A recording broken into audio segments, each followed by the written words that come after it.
മുണ്ടക്കൈ ചൂരൽമല ഉരുൾപൊട്ടൽ രക്ഷാപ്രവർത്തനത്തിന്റെ ഭാഗമായിരുന്ന അഗ്നിരക്ഷാസേന ഉദ്യോഗസ്ഥർക്ക് ആദരം. കൽപ്പറ്റ ഡീപോൾ സ്കൂളിൽ നടന്ന ചടങ്ങിൽ 3 ജില്ലകളിൽ നിന്നുള്ള ഉദ്യോഗസ്ഥർക്ക് അഗ്നിരക്ഷാ വകുപ്പ് director general Nitin Agarwal IPS badge of honour നൽകി. കേരളം വിറച്ച മുണ്ടക്കൈ ചൂരൽമല ഉരുൾപൊട്ടൽ ദുരന്തം നടന്നിട്ട് 2 ആണ്ടാകുന്നു. രക്ഷാപ്രവർത്തന നാളുകളിൽ കൈമേയ് മറന്ന് എല്ലാവരും ഒറ്റക്കെട്ടായി പ്രവർത്തിച്ചു. കോഴിക്കോട്, കണ്ണൂർ, വയനാട് എന്നീ ജില്ലകളിലായുള്ള 100-ലധികം അഗ്നിരക്ഷാ ഉദ്യോഗസ്ഥരാണ് അന്ന് രക്ഷാപ്രവർത്തനത്തിൽ ഒപ്പമുണ്ടായിരുന്നത്. ഏറെ പേരും വിരമിച്ചു.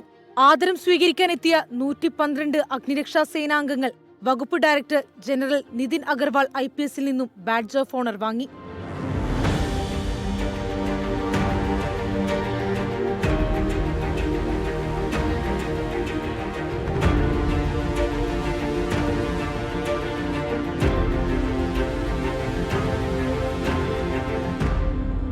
അന്ന് ഉണ്ടായ ദുരന്തത്തിൻ്റെ ഇവരൊക്കെ ഹീറോസാണ്. ഇവരൊക്കെ മുൻകൈയെടുത്ത് എല്ലാ സ്ഥലത്ത് ഡേഞ്ചറായിട്ടുള്ള പ്രദേശത്ത് ആ സമയത്ത് ഇനി ലാൻഡ് സ്ലൈഡിൻ്റെ ഡേഞ്ചർ ഉണ്ടായിരുന്നു മിച്ച്, പിന്നെ ഭയങ്കരമായിട്ട് മഴ കൂടെ ഉണ്ടായിരുന്നു.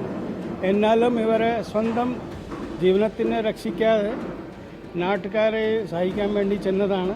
ഏത് ദുർഘട നിമിഷത്തിലും അഗ്നിരക്ഷാസേന സജ്ജമാണെന്നും മുന്നോട്ടുള്ള നാളുകളിൽ വയനാട്ടിൽ കൂടുതൽ സേനാംഗങ്ങളെ നിയമിക്കുമെന്നും നിതിൻ അഗർവാൾ പറഞ്ഞു. 24 വയനാട്.